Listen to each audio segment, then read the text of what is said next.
It's time for Mike Erie's show. He's ripping off Cullinane. He wants to find some fans to talk to, 'cause he's lonely on Saturdays. Mike was told to come up with something, and I guess this is what he did. We should give him some points for trying. Kirk wants to know what the point of this is. Just a warning for all you guys. You'll never get this hour back in your life.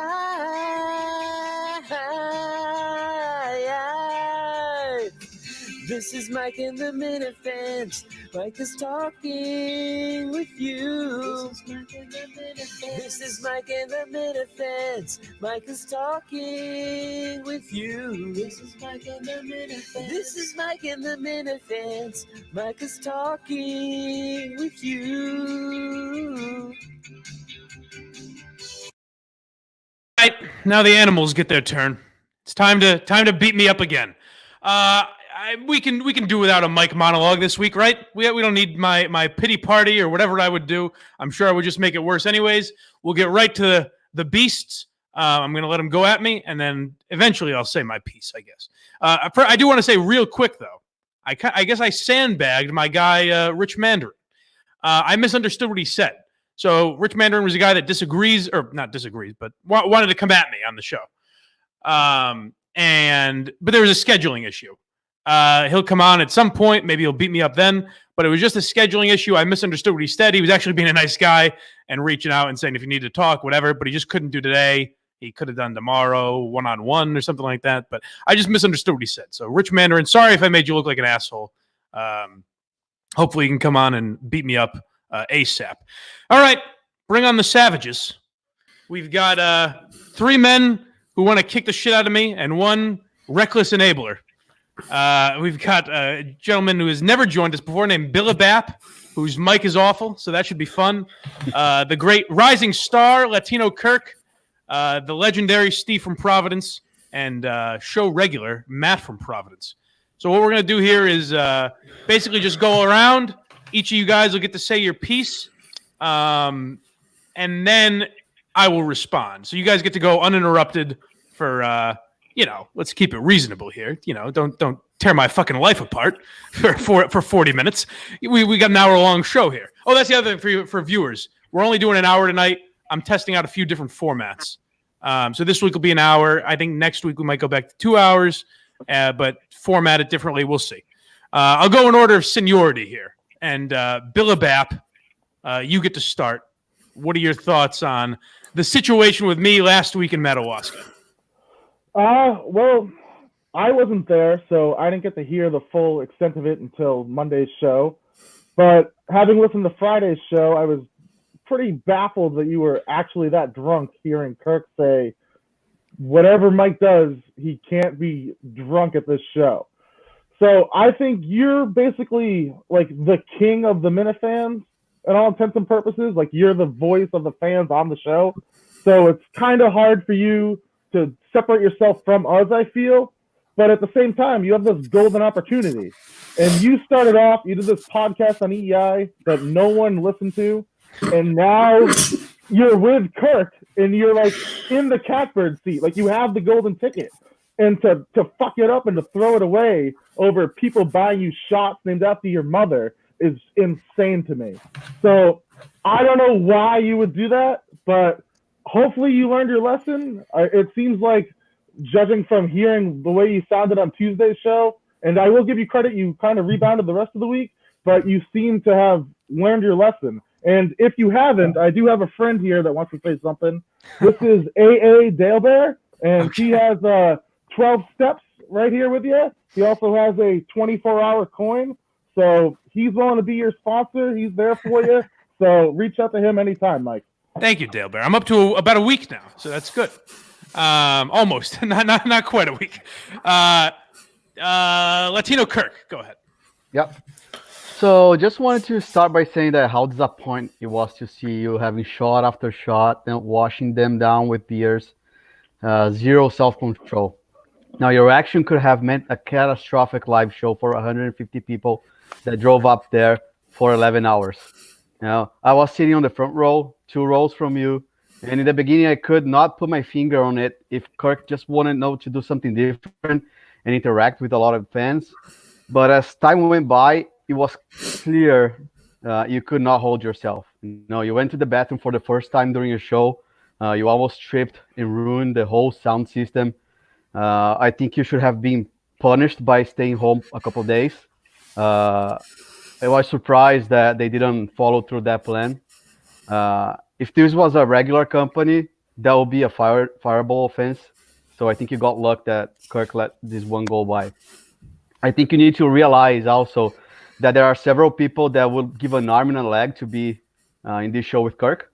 Right. And no, like you gotta do better. For you, for Kirk, and for us, the Minifans.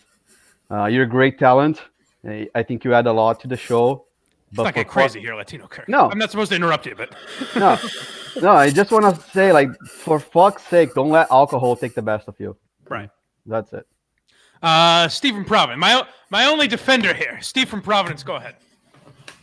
Well, it sounds like these guys don't know how to have a real good fucking time. Now, I will cop to the fact that I definitely fed you beers. I didn't buy you any shots. I think the shots were what did you in. I think maybe if you didn't have any shots, you would have been fine. I had heard Kirk say not to drink. I didn't know if that was like a hard excuse, a hard demand by him in order for you not to have anything whatsoever. I did ask Steve if he wanted one. He said no thank you. I didn't think a few beers would do you in.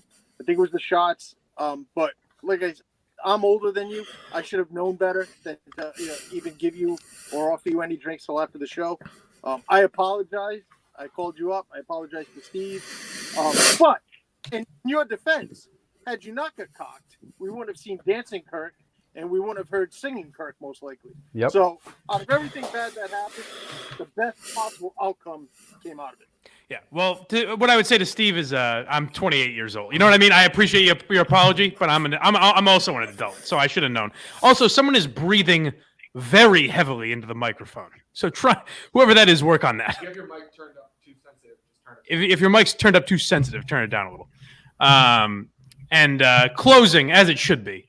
The regular and the great Matt from Providence. Well, I just want to start by saying I'm glad you weren't fired, but I mean, anyone looking at this situation can tell you that you should have been gone, or at the very least suspended for a significant amount of time. I think my major issue with you right now is I thought your apology on Tuesday was bullshit. When you used therapy to cop out because you thought you were pandering to Kirk's sensitivities, and that even backfired you a little bit. I don't think you need therapy. I just think you need to grow the fuck up. There are a lot of things that you got going on right now that kind of show your immaturity. Like, you refuse to go see an eye doctor. You drink at work. You don't take care of yourself. It's just the alcohol is one small part of a much bigger picture going on with you right now. And you have an unbelievable opportunity that you need to grab by the balls and take advantage of. But you make another mistake and you're gone. Kirk said that. I don't want to see you fail. I don't think any of us want to see you fail. So you got to fucking figure it out. You need to grow up. You need to start taking care of yourself, getting better. I mean, one thing that really worries me, you have no interest in learning Braille. What the fuck are you going to do once you can't see at all anymore? How are you going to be able to do your job if you can't take in any kind of content? I mean, I guess you could listen to the news, do whatever you got to do, but it's not the same. And you need to be able to contribute to the show if Kirk's going to keep you around. And you're not going to be able to do that unless you start taking better care of yourself. All right. Well, I'm glad Matt finished because there's a couple things in there I do disagree with. But pretty much everything all you guys said was accurate, and I appreciate that. But the one thing I took issue with of anyone is, Matt, I would say I did not use therapy as an excuse rather than if I said, oh, I'm a drunk, I think that would be an excuse because I don't believe that I am. I believe that it's a confidence issue with me, and maybe this isn't alcoholic. I don't know. Maybe you guys can enlighten me here. I think that I can very easily, like last night I went out with my girlfriend. I can very easily say, no, I'm not going to drink tonight. We were at a comedy club. I just had waters, and that's not a problem for me. I'm not fucking white knuckling. I'm not looking around jealous at everyone. That's not a problem. But if I have a couple beers, I don't really know how to stop. And, in college or if I'm just hanging with my buddies, that's never really been a problem. But I have always been, and I think this was kind of an eye-opening experience, I have always been that guy where I'm not a violent guy. I'm not a threatening guy. Obviously, I'm not going to get in a car and drive. But I have always been kind of embarrassed myself. And it's always been wacky, funny, whatever. This was the one time where it was genuinely, humiliating for me. But more importantly, it could have ruined a lot of people's nights. It could ruin a big, important thing that I was a part of. But the therapy comes into it more where it's like, the reason I was drinking is because I'm kind of nervous and not confident, and I think I'm funnier. And that's A, and B, my girlfriend's been trying to get me into therapy for a long time. I put it off. That goes to where you are correct, where I kind of put things off. I don't want to deal with them head on. So no, the therapy thing was not bullshit. That's the one thing I take issue with you on. Other than that, I think you guys are pretty spot on. And I think it was definitely a learning experience for me. Hey, Mike, can I just ask a question? Yeah. Could you clarify something? I think you said that last Mike in the Minifans when we were in Madawaska that you couldn't find a eye specialist and you were gonna donate that money to Jimmy Fund. Like how hard did you look for one? Is that a problem of finding one? Or I changed my mind. So I went to there's an eye specialist in Boston that I went to when I was young, and I think I'm going to go back there. But I'm not going to use the. I don't know if Patrick told people. Mm-hmm. I donated $1,000 to a mental health charity, NAMI, National Association for Mental Illness. I think National Alliance for Mental Illness. So I donated $1,000 there. I sent Patrick the information. But you are going to look for an eye doctor. I do want to go to a specialist because I believe I was misdiagnosed and I want to find out what I can do. But I do want to do that. And more importantly, I have a therapy session Monday. So that should be interesting as well. So, Mike, can I get back real quick to your self-confidence issue? So I understand that you have these problems with self-confidence. I'm not going to pretend to be able to put myself in your shoes with what you've gone through in your life and with your disability and whatnot. But you have thousands of fans every day telling you they love you, telling you they hate you. But in the grand scheme of things, even the hate is love because we're all fans of the show. I'm sitting here shitting on you right now, but I like you a lot. I love coming on the show with you. I hope you don't take all this stuff too personally. I want to see you get better. I want to see the show. By you getting better, the show's going to get better. And that's going to be better for everybody watching this right now. Yeah. So I don't want you to think that this is coming from like a place of hate. No. But, please say whatever you want. We all care about you. And, that should be I'm not going to say that should be enough for you, but I don't know if you really take it to heart, how many people around here actually like you. Yeah. And I think that alone should be able to save you thousands of dollars in therapy bills because you need to talk to anybody. There's 200 people that you could talk to and boost your self-confidence in 2 seconds. But I would say, Anthony Bourdain and Robin Williams killed themselves. You know what I mean? Like a lot of successful people are fucking suicidal or have anxiety or depression or whatever it is. It's not always that simple as saying like, oh, I got some nice comments on Twitter. Now I'm fine. It's more shit like I'm genuinely afraid to leave my house. Like I'm in the sense that I'm going to embarrass myself, tripping on a curb or something like that. That's the type of shit I'm talking about where it's like, I don't like dealing with it. Understandable. And, like I said before, can't pretend to be able to put ourselves in your shoes. But, with everything going on now, right now is a pivotal point, I think, in your life and in your career where you're either going to go to the moon with this show or you're going to be left behind. So I think you have the ability to do what it takes to get it done. Yeah. I have 100% confidence that, even the latter end of this week, I already saw you kind of felt like you were getting back into the normal swing of things. Yeah. You're getting a little more comfortable, and hopefully you can just keep that momentum going because the show's got a ton of momentum right now. We all saw this week. Probably, like I said on Twitter, we're going to look back at this past week years from now and be like, that's it. That's when this thing really started to take off. And, selling out the Wilbur twice, I think you see right now what the deal is. Oh God, this is serious now. Things are getting serious. Speaking of which, how much of selling out Wilbur do you think impacted, the focus out of you? And I don't know. How do you mean? I mean, like if there was no show or You mean, sellout, did that save me a little bit? You're yeah, saying? yeah, taking the hit out of you. I mean, maybe a little. I have no way of knowing that. It's hard to say, but I guess positive things happening could take away from the negative thing that happened. Oh, Sure. Yeah, absolutely. Stephen Province, you were going to say something? Yeah, I was curious. So Kirk was a little adamant of the fact that you should be thinking about the show 24 hours a day, like he is. Did you ever think? And we had this YouTube channel that you can download pretty much anything that you guys want. Have you put any thought into the fact of maybe, like, I don't know if you would have to take an intern with you or somebody, maybe recording your eye appointments, seeing what's going on. Maybe recording your therapy sessions. Maybe something that some people might find interesting. Therapy sessions. I would not record. But the eye doctor thing, I would definitely do. Therapy sessions, I wouldn't record. That's too much of a. I wouldn't want it to be if I was going to do it, like when I do it Monday, I don't want it to be a bit. You know what I mean? And if I'm going to do it regular, the only thing is Monday's fucking. This is not going to be my regular therapist because it's $200 fucking a session. Like, there's no way I can afford that every week. But I kind of want to just see what it's all about. But yeah, I don't want that to be a show thing. But yeah, the eye doctor thing, I will definitely film if I can. The first place I contacted some doctor that actually Patrick from the Discord sent me, and they seemed very like, I don't know what this, when I mentioned it, they were like, I don't know. But yeah, shit like that I want to do. And Thursday, or I guess Friday's show rather, was kind of eye-opening for me in the sense like that's what I should be doing.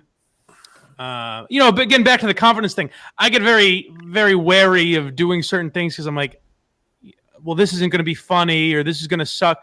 But like little shit like me going to the bank, even that, that wasn't the funniest fucking thing in the world. But it's like there should be something at least once a week like that comes up that I should just go do. So I need to start doing more of that. And I do think about the show a lot more than I think I get credit for. The problem is I don't do enough to show it. You know what I mean? No one knows what I'm doing privately at home. I need to do more that shows how much I'm putting into it.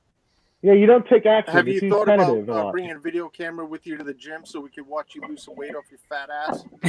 Steve, my only defense. I like that idea.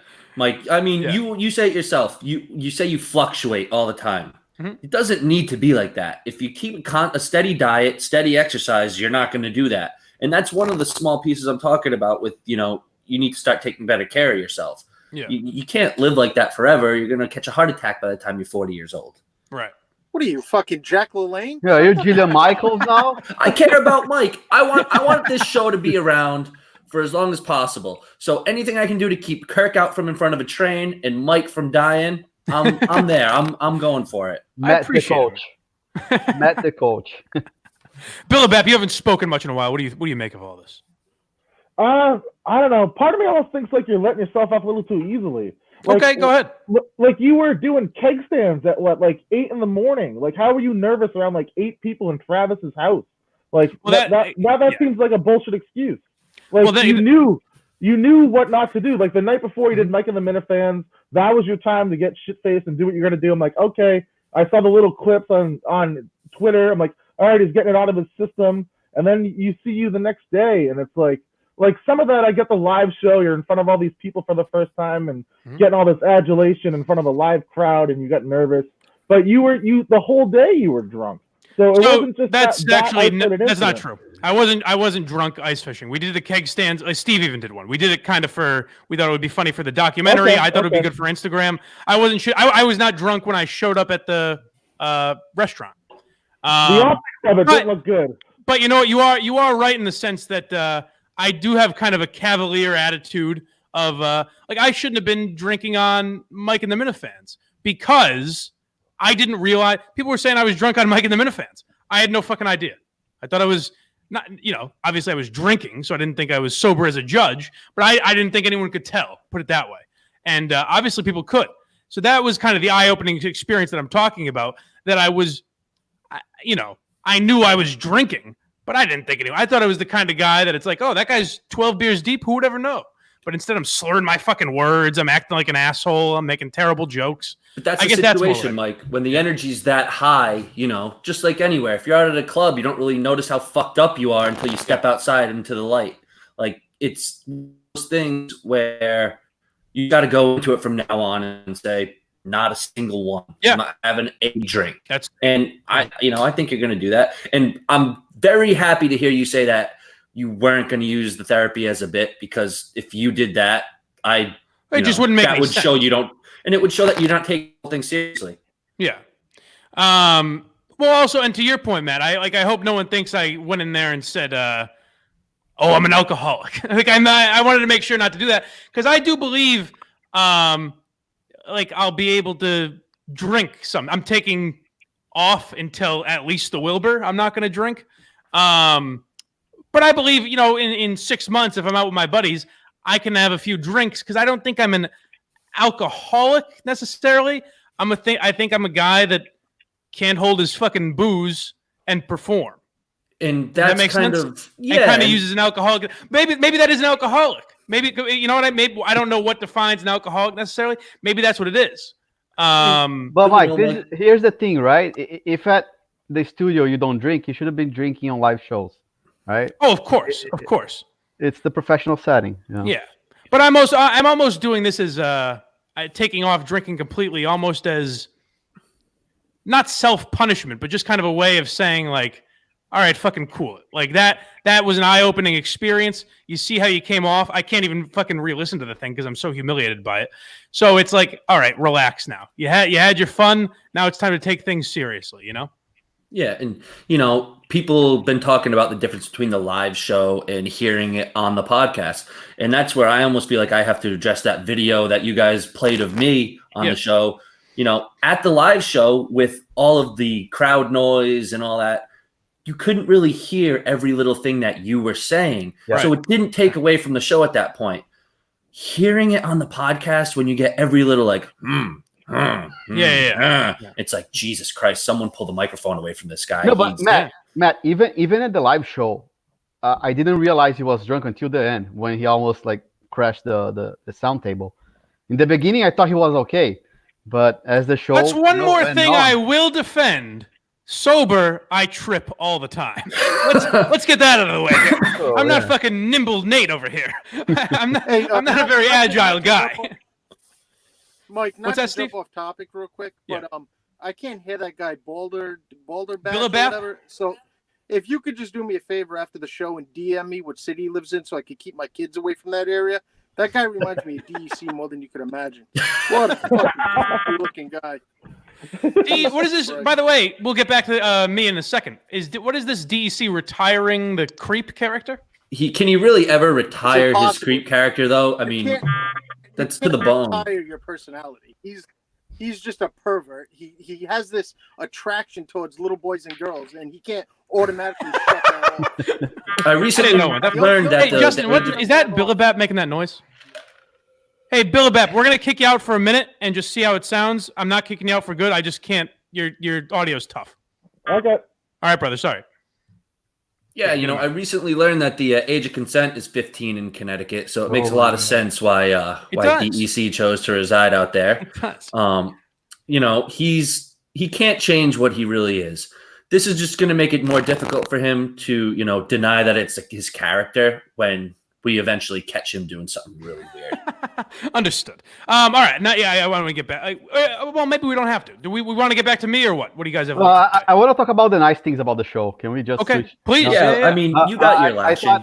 I thought, Kirk performing at the show was amazing. Sure. It was a side of him that I had never seen before. Like him interacting with the fans, be it via singing or walking around. I thought was great.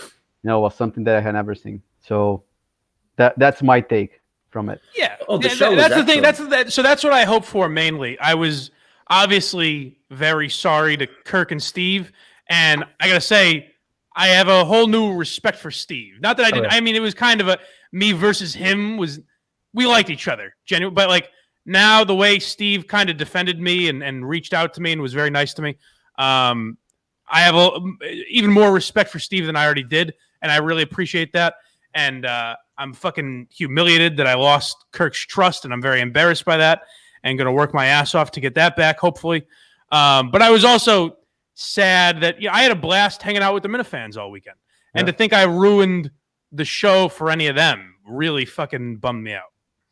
Yeah, it was. I'll tell you what, I was thoroughly impressed hearing that, because being at the show, you couldn't really tell that Kirk was basically freestyling to save the show at that point. And seeing how quick he acted on his feet is like, it's mind-blowing. He turned on a dime as soon as he realized one thing's not working, completely pivots, and still managed to give everybody there an unbelievable show. Old drunk asshole was sitting up there thinking, "Oh, look, he's singing and dancing. That's cute." Little did I realize it was fucking. It was broadcasting brilliance. You weren't the only drunk asshole there, though. So. Oh well, no, but I'm just saying, like I didn't realize at the time. I didn't realize until after how brilliant it was and quick on his feet it was to do that. Yep. And I think also it was interesting to see the interaction of. Sorry, Steve. Just one thing. I was gonna say that it's interesting to see the interaction of Steve with Kirk, right? Because when you guys are at the studio, I understand that he's in a different booth, right? Right. And there in the show, like he was like as a contributing member of the show, like talking a lot, and maybe he had to step up his game because you were like a failure. For sure, yeah. So it was interesting to see that side of him. Yeah, definitely. Steve, go ahead. Sorry about that. Every time Latin Kirk interrupts me, I throw more and more support about building that fucking wall around the United States. Latinx Kirk. Jesus, Steve. Christ. Hey, let me ask you guys something. Oh, you still going, Steve? Well, I was going to say that the best. I'm sorry, are you still going? Itself, are you saying something? Was, we can't hear you. No hablo inglés. For myself was the fact that that you guys actually took the time to say hi to everyone, especially Kirk. Went table to table like it was a wedding. Mm-hmm. I thought that was impressive because I've been to a couple different like concerts and stuff like that, and no one gets to know the crowd like you guys do. And whether or not you were drunk for that one occasion, you guys actually do put a very conscious effort into reaching out to your listeners, to your subscribers, and I think that right there can't be appreciated enough. That's something I got to be better at too, because again, I don't realize how I come off. Where I guess I was being standoffish at that event. And that's one place where I actually like socializing. Like I like the Minifans, so I should have been more out and chatting with people and everything. Oh, although I did try to do that all weekend. Yeah, you did a good job, in my opinion. Like especially on Friday on Mike and the Minifans that make rigs, and even at the live show. Before you actually got hammered, you were doing a good job talking to people. And Mike, not to jump back in and pile back on you, but there is one thing that I just remembered that I found inexcusable. You not eating when you knew you were drinking at that show. And I understand, you gave a kind of explanation as to why you didn't eat. Oh, no, you're right, though. It was thoughtless. It was like, hey, if I'm going to have a couple beers, I should eat something. That's what I should have said. But in my mind, it was selfish. It was like, oh, well, it was not even it was selfish, but also not thinking. Like, it wasn't thinking the food was going to affect the alcohol. I was just thinking like, that's I don't want to go up there and fucking deal with a buffet. And but what the thing is, though, even in that situation, I understand why it's kind of weird for you to get up there and have to, you can't see the food, whatnot. But I'm explaining the show to my girlfriend, and I explained to her the reasons you gave for not eating, and she's like, "Is he just learning how to be blind? I don't understand." Yeah. And that's something that you got to be on top of. If you're gonna have anything to drink, you gotta get that food in there. Well, that's of course, yes, absolutely. Yeah. But like I said, won't happen again certainly won't be drinking at a live show, so I won't have to worry about whether or not I ate. I'll get you as many waters as you want at the next one. Thank you. I appreciate that. Yeah, Steve from Providence, buy me a few waters at the next one. Can you We'll get you a whole case of body armor right under your seat. Still gonna try to get the fuck up. It'd be great if Steve just drugs me at the next one. Yeah, a couple pills. All right, boys. Anything else before we move on? I don't want to appear like I'm trying to get off this topic.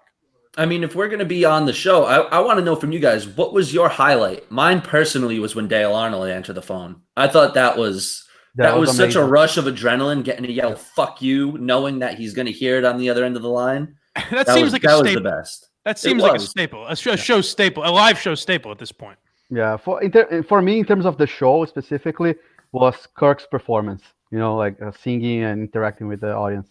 You could really tell he's been to that many Bruce shows. He had the moves down to a T. Yeah. I know you couldn't see it, Mike, but like the little ass shake to the mic behind the back, every move to a T. Such an asshole.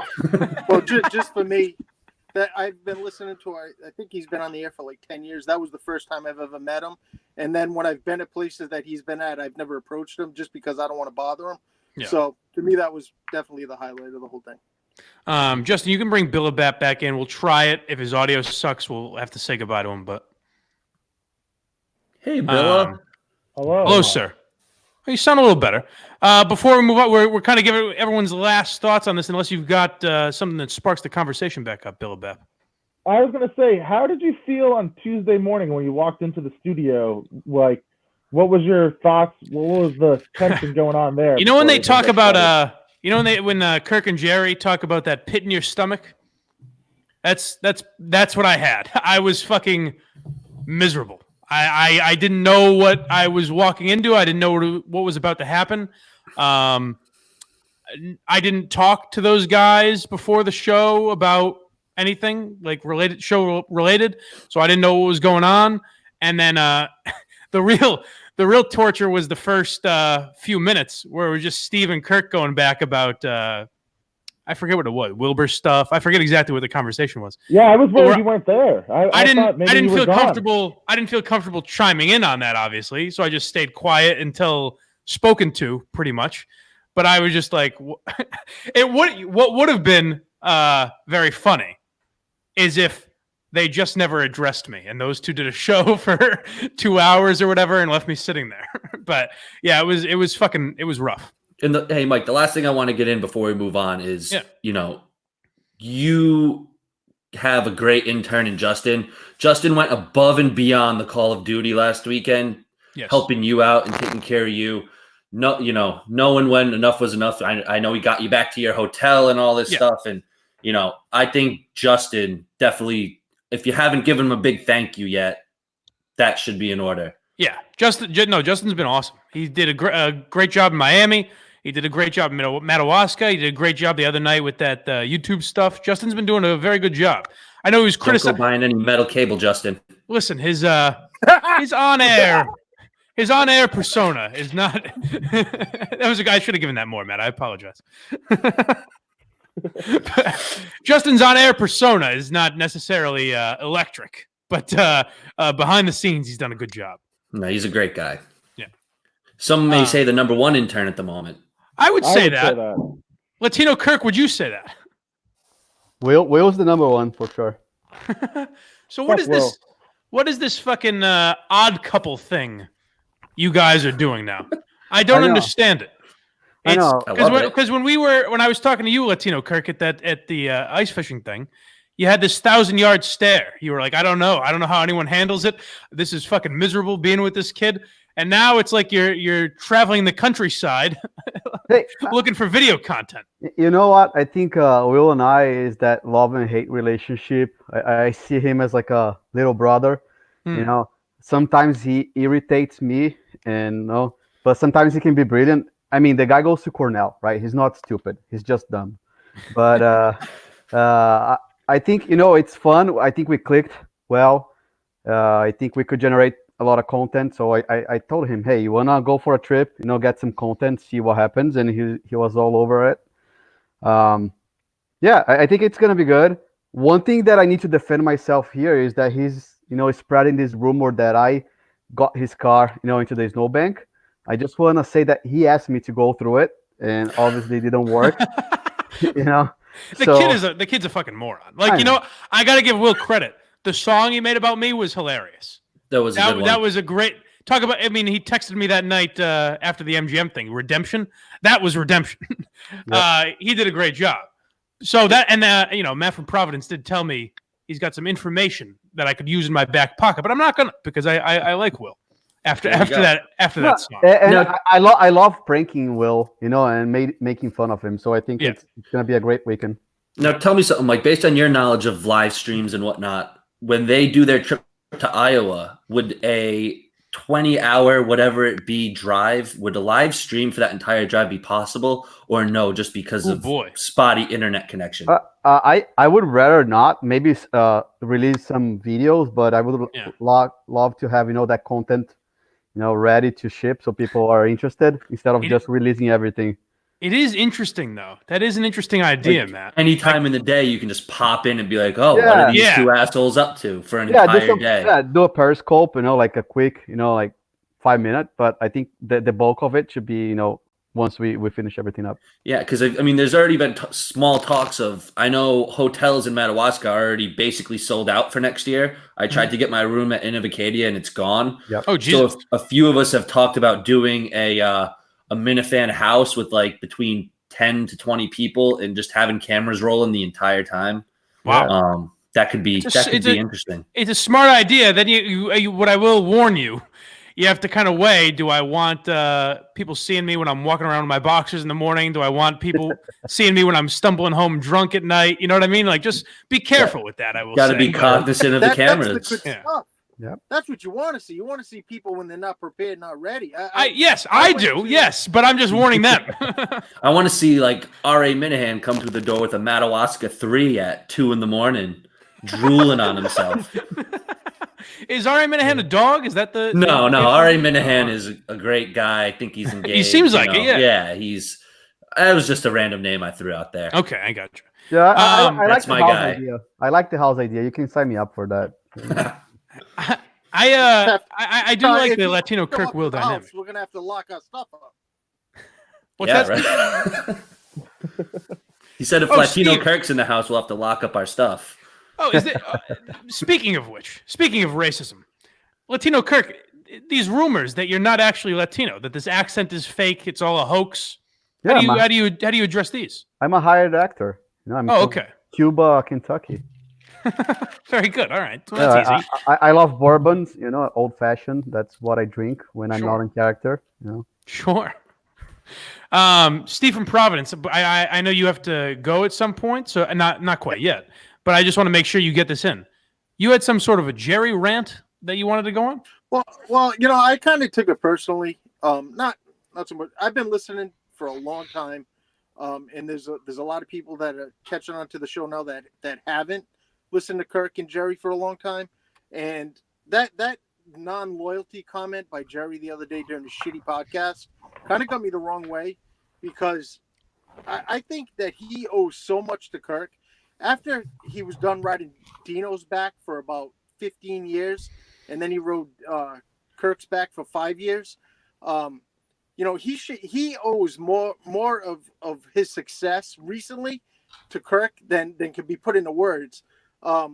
Now that he's on his podcast, and I like Turtle Boy, love Cullinane, those two guys were having a little bit of fun during a podcast, and he immediately shuts him down. He immediately reverts back to the Elizabeth. Why does anyone want to hear me talk about Elizabeth Warren and whatnot? It's because it's fucking an old dead topic. So, those two guys are having a little bit of fun, and he immediately attributes it to the fact that they're on Kirk's dick. Well, the fact of the matter is, if it wasn't for Kirk, Jerry wouldn't have got another 3 years extended on his contract. Never mind the 2 that everyone had to suffer through when he was with Mutt. I think he just totally doesn't appreciate exactly what Kirk has done for him. And the fact that I would be willing to bet that half of the fucking people that listen to his shitty podcast were just directed there and showing support for either Cullinane, maybe Turtle Boy. Maybe they're just bored and listening to what Kirk says about maybe, giving it a listen. He's a fucking disloyal prick, and he's clearly all about money. That show fucking sucks. And I tell everyone they shouldn't even give it a fucking listen because it's trash. And it's an hour and a half that you'll never have back in your fucking life if you listen to it. It's the odd thing about the so I will say there's an element of Jerry and Kirk that seem to be they're friends that can kind of rip each other and then get over it. So I don't know. Maybe that comment, I don't know how much that comment actually hurts Kirk. I have no idea. But it seems odd to me, like Kirk's been as loyal to me as about anyone. I mean, you saw it last week. I should have been fired probably. A lot of, Matt would tell you.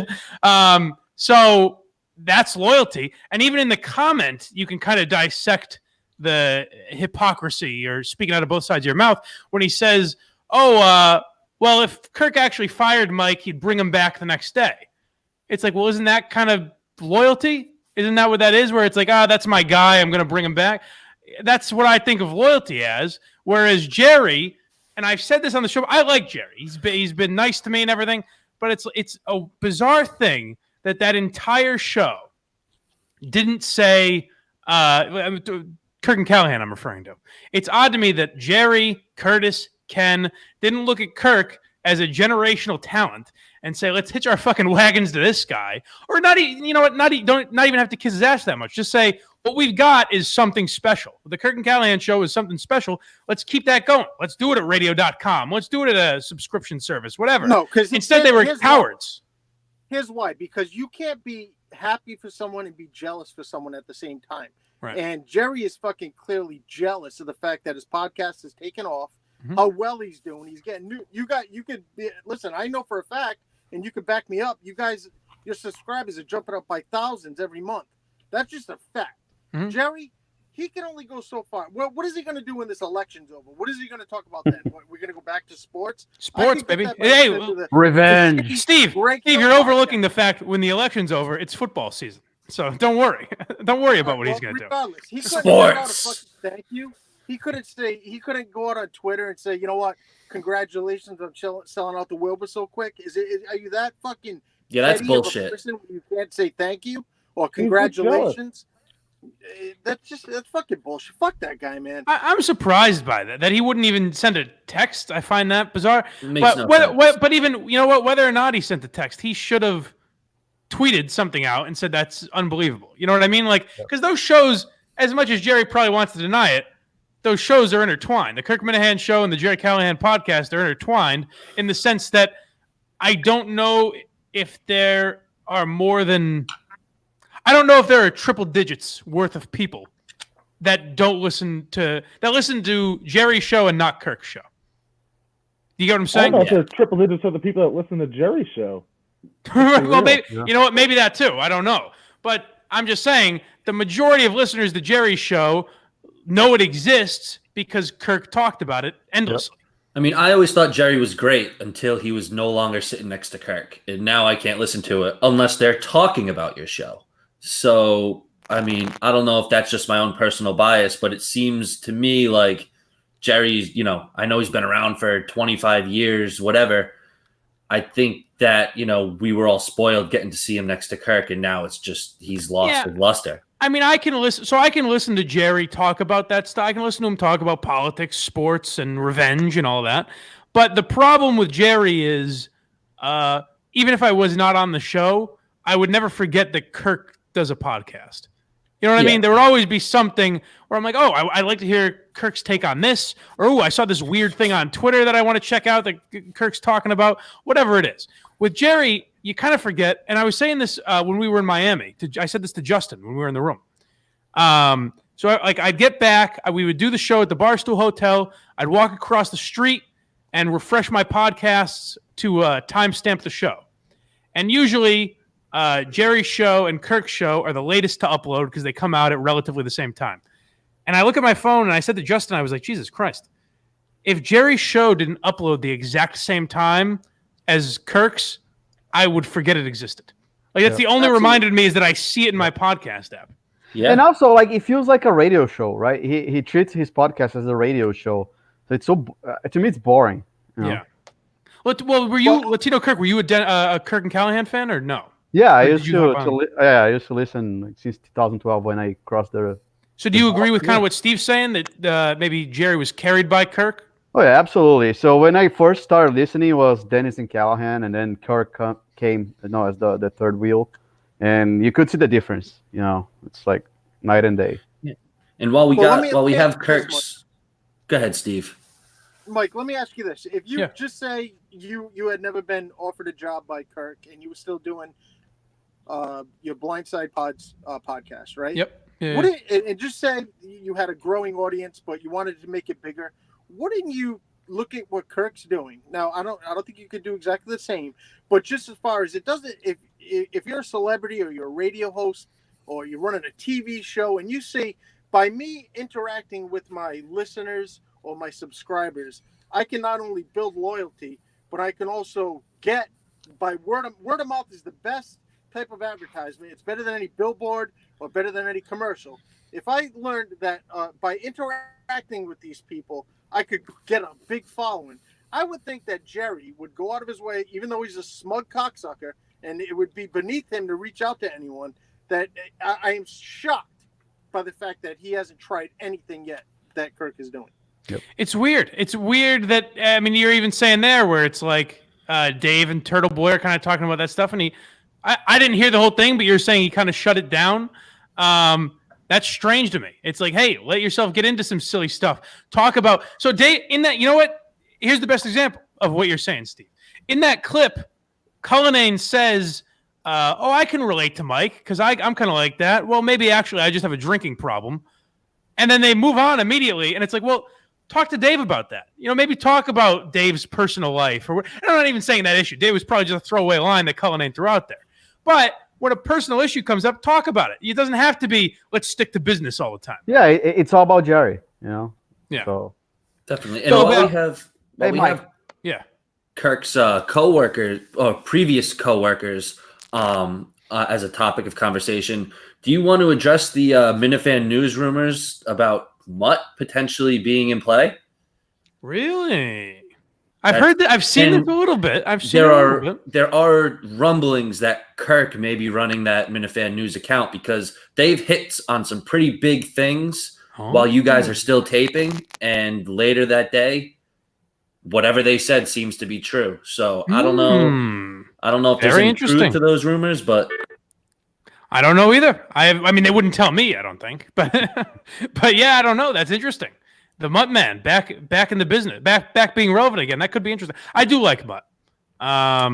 If I were going to be replaced by anybody, I would be honored that it would be Mike Bonansky. But no, obviously, I don't know. I don't think they would tell me that. You'll always have Mike and the Minifans, Mike. Yeah. Yes, I appreciate that. Thank you. So, Mike, I don't know if you can, if you do have an insight, if you can talk about it. But do you know why Jerry didn't pick the Kirk's studio to run his podcast? I'm assuming they got some sort of a deal. Because he's a fucking. Say it, Mike. He's a yeah, it sounds like they got free memberships to that Legacy Club because yeah, I guess so. Cullinane was bragging on Twitter the other day or last night about how you can drink for free as a member. So he was saying he was going to abuse that bar. That's great. Yeah, but Steve, so even if Steve is correct that it's just because he's an asshole, if he got the Kirk Minahan Show studios for free, I imagine he would do it. So I'm assuming they must have given him some sort of a deal there. I have no idea. I don't know. Bill Bapp, I want to apologize to you because this was kind of a disjointed format. We probably have too many cooks in the kitchen here, and these guys are all regulars, so I apologize for... well, plus I feel like I sound like shit, so I'm trying not to talk too much. It's all good. Watertown, because it's cooler to do a taping inside of a Legacy Club rather than an apartment. But he's a fucking asshole. It sounds like shit, which isn't Cullinane's fault. No, it's all sirens and bullshit the whole time. But Jerry's just a fucking asshole. He wants to be within walking distance of his fucking condominium. Fuck that guy, man. Jerry just mailed it in at this point. It's over for him. He's just cashing the checks from Shea Concrete until they pull the plug. That's it. Well, it's his brother-in-law, so I don't think that's gonna happen. They're gonna keep, sponsoring. I mean, Mike, would you have any idea what an ad spot on a show like Jerry's might pull in? I mean, a couple $100. Yeah, I would think so. I really don't know. I don't know how many listeners Jerry has. So I genuinely have no idea. They got to be doing okay I mean, he's not making what he used to make, I'm sure, especially after paying everybody else out of his pocket. But I'm assuming if he's paying Cullinane and he's paying the other guy, maybe a lot of that's out of his pocket. I don't know. But why am I fucking pontificating? I have no fucking idea. You know what? Fuck Jerry. Let's change subjects, man. Yeah, Steve. One more thing. I'm not really proud of myself for a lot of things in life, but I am fucking happy that I stole his bicycle. Fuck that guy. Yeah, and we've been talking about Jerry for a couple minutes now, like you said, Latino Kirk, but you're right. Fuck him. I think these last 10 minutes, we just need to ball wash Kirk as much as possible. Yeah. The motherfucker sold out the Wilbur twice in 10 minutes.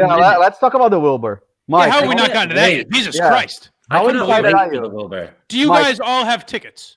Yep. I have tickets I to couldn't both get 'em. shows, but I Okay. think I'm going to be gifting one show to my dad because he Okay. really wants to go and couldn't get tickets. That's very nice of you. Yeah, good son. Steve from Providence got tickets, I assume. I got tickets because of the lovely Laura Lynn is a lot more computer savvy than myself, so she got us tickets, front row seats. I heard you got a little date going on with her and her dentist friend. I got a little date, 2 women, 4 pills. So it's gonna be good. Good Coffee day. from Providence. Jesus Christ. Yeah. Good day. Good day. What are you guys? I guess what are you guys hoping to see at that show? I mean, it sounds like it's not going to be a live podcast. It's going to be a performance. You guys have anything in mind you're hoping to see? Yeah, I hope to see you not drinking first and foremost. Of course. Yeah. I'm really hoping and looking forward to see your stand-up act. Oof, boy, Work on that. I'm the reality of the gravity of that now with 2 sets is starting to set in. The fact that I'm going to have to make 2 different. Let me tell you this. One will be better than the other. I don't know that either will be good, but it's going to be That's tough fine. to write 10 minutes instead of 5 or whatever it would be. Yeah. I can't So- believe he's actually making you two to do 2 different sets. It'll suck. That's but an asshole move. Well, for Mike, usually when a comic is working on his routine, he'll go in front of a small crowd or something like that. Yeah. Do you think that maybe when you meet Alba's parents, that maybe give him a little bit of reaction? It's not a what's the bad deal idea. with that. That kind of was pushed by the wayside. When's that happening? Or were I they don't not know. too thrilled at the idea of it? No, I don't know. The mother knows about me and asks about me all the time and everything. I guess it's the father that's going to be the tough cookie. The father This does. little girl. The father still does not know about me. Do they know you're blind? Does the mom know you're blind, Mike? Ooh, I don't know the answer to that. I'll ask her tonight. She's on her way. We're going to dinner right now, Nice. so I'm going to ask her that. I actually don't know. That's an interesting question. It'll be So, a big Mike- reveal when you meet the parents. You'll know the answer when I come in sobbing tomorrow. Hey, Mike, is the polygraph test happening? I don't know. Stay tuned. No, I genuinely don't know. Okay. I guess it's been more difficult to book than I'm aware of. I don't know. I guess we'll find out. Now, Hopefully. let me ask you I this. hope- So, Kirk wants to bring in that Doc Ellis band as like a second band. Does that have anything to do with how drunk the drummer was Madawaska weekend? Oh my God, that was tough.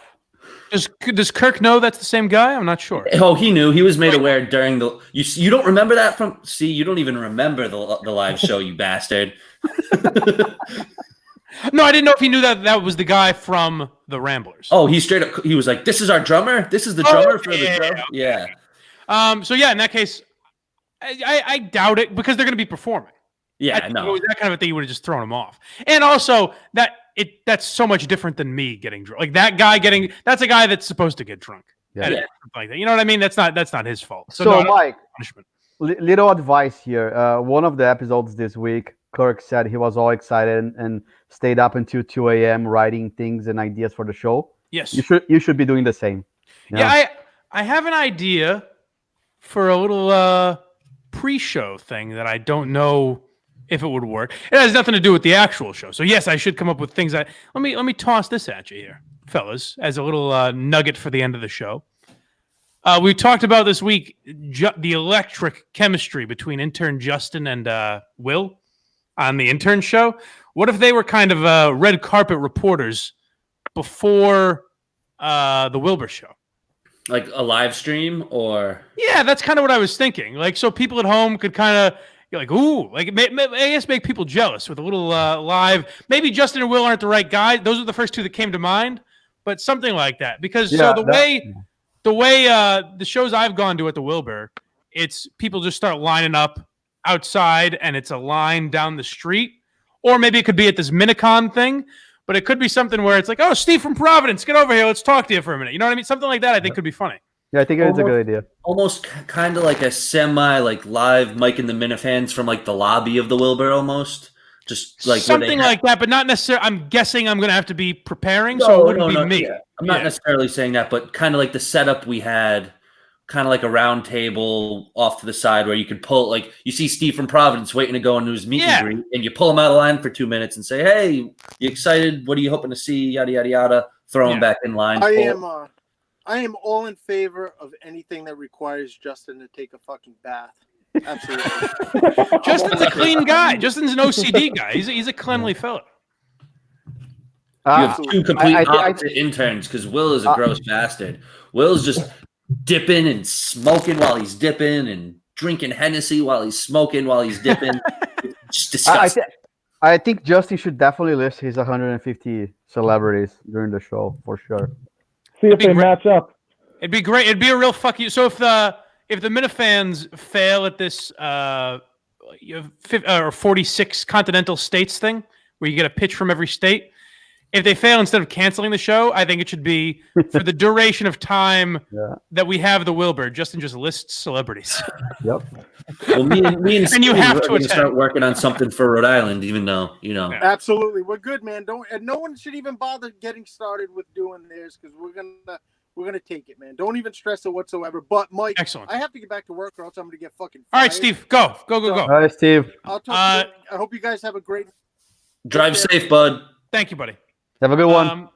Billabap, since you didn't get to talk much, the floor is yours. Any final thoughts, whether it's on me or anything else we talked about or anything? No, I feel like we almost talked too much about you at this point. Okay, good. I see. I'm worried about that. I'm worried that it's going to look like Matt was saying at the beginning, where this is going to be a pivotal week in the history of the Kirk Minahan show, where I think we all knew how great it was, but now like Portnoy's tweeting it out. I think the world is seeing he sold out the Wilbur the 2 fastest times ever. Like this is a real thing that's happening. And I think finally the world, is starting, the larger world outside of the Minifans are starting to wake up and take notice that like this is a real thing and it's awesome. I'm very happy for it.